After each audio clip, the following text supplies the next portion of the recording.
Good morning, I'm Beatrice Rain in the News 2 Alert Center with your morning pulse. The North Platte Planning Commission is taking a closer look at the city's future growth and development. Commissioners discussed a draft of the updated 2026 Comprehensive Plan and Zoning Ordinance, which will help guide decisions on land use, housing, transportation, infrastructure, and economic development. The current comprehensive plan was last fully adopted in 2011, making this update an effort to reflect the community's current needs and priorities. No formal action was taken during Wednesday's discussion. Suggested changes will be considered before the plan moves forward to a future public hearing and eventually to the North Platte City Council. And prosecutors have charged Lincoln County Commissioner Chris Bruns with first offense DUI. The Nebraska State Patrol says they responded Friday night to a restaurant in Sutherland where they found Bruns passed out behind the wheel of a running car. Troopers determined Bruns was impaired. They arrested him and booked him into the Lincoln County Detention Center. He's due back in court for arraignment on October 2nd at 9 a.m. Keith County Attorney Randy Fair was appointed special prosecutor for the case. Bruns has served on the county board's District 4 seat since 2021. He's one of 3 commissioners facing a recall over a vote on a data center moratorium. He also ran for the District 42 seat in the state legislature. Well, hi, everybody. Good morning to meteorologist Travis Klineski here on this Thursday morning. It is the 27th day of August of 2026 here. It is hard to believe we are just inching so close to the end of the month here. State Fair starts tomorrow. Husker volleyball gets going later tonight. Some high school volleyball for some gets going tonight. My daughter has her first match tonight. Yeah, we're getting into busy season, that's for sure, as we get into the fall season very, very soon. But it's going to feel like summer in several of the days ahead. Now, today's going to be an interesting day. Now, it's pretty quiet this morning. So we look at Futurecast. In fact, Futurecast is actually more aggressive with the clouds than what we're actually seeing this morning. Mostly, we're just seeing some shallow fog in some of the river valleys. There was one little spotty shower here in Furnace County earlier, but that has since kind of disappeared now. So they're outside of the small chance of rain this morning. We'll be looking towards later in the day for showers and thunderstorms. Most of the day, lots of sunshine, light winds in eastern Nebraska. The winds will be a little bit breezier out here to the west.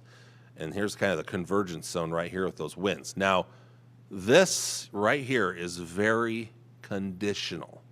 So what do I mean by this? So when I came into work this morning and I started looking at a lot of the short range forecast models here, there's several of them out there. Some of them were showing, they looked like this. A few of them looked like this, and many of them did not. Many of them had nothing whatsoever.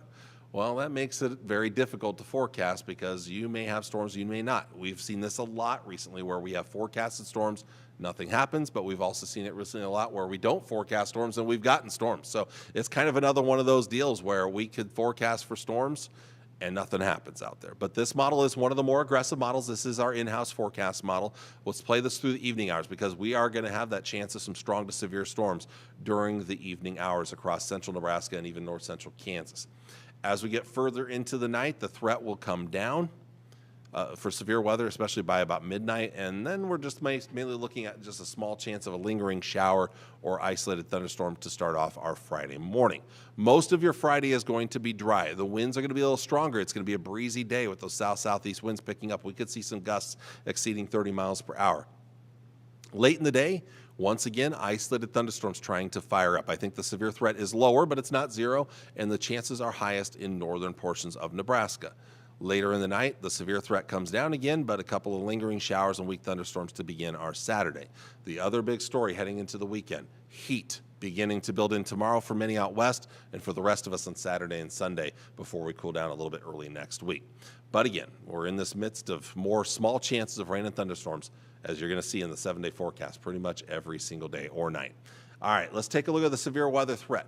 This is for later today after 4 p.m. into the evening hours. This may change a little bit. The new update is expected to come out here in the next 40 minutes.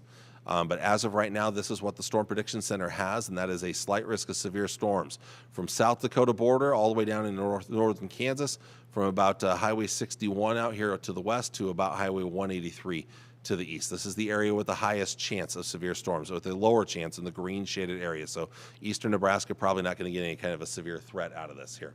Let's look at the threats. Damaging wind gusts, potentially exceeding 70 miles per hour, especially in that hatched area right here. potentially over 70 miles per hour.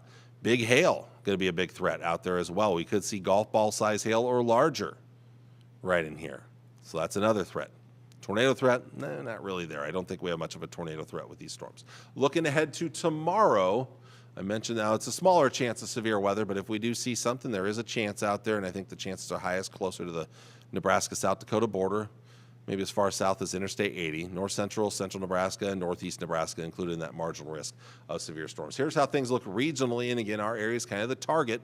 If we do see storms fire up later today, we could see that severe weather threat out there. Tomorrow, across South Dakota and Nebraska, that's the chance of severe storms.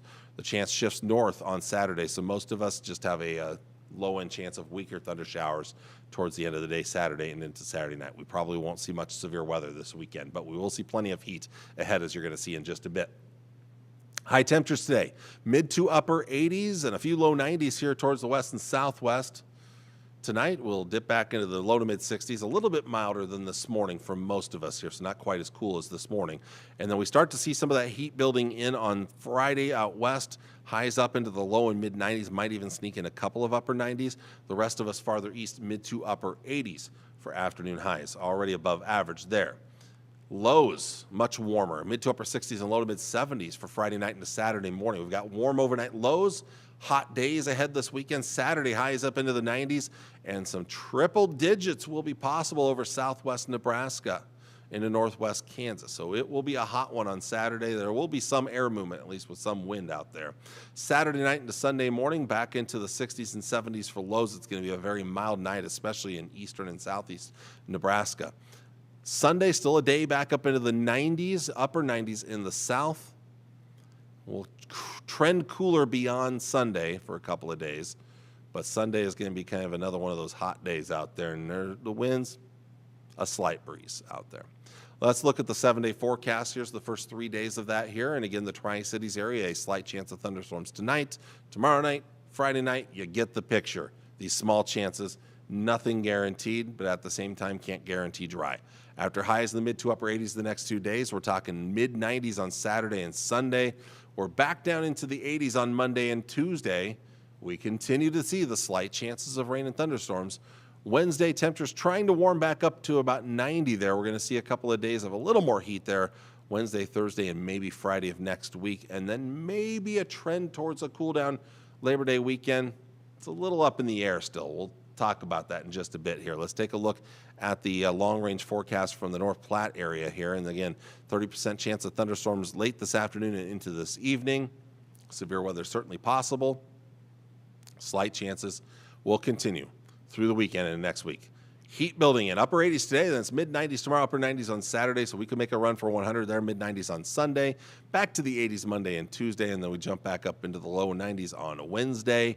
And again, several more chances off and on for rain and for thunderstorms. Looking long range. Again, we get the big warm-up Friday through Sunday. Another warm-up coming as we look ahead to Wednesday, Thursday, Friday of next week.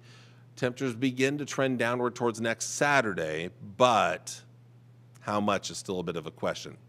The Climate Prediction Center, this still shows above average temperatures. This is Thursday, so next Thursday, September 3rd, through the following Wednesday. So this is all the way through Labor Day weekend and right into the first half of next week.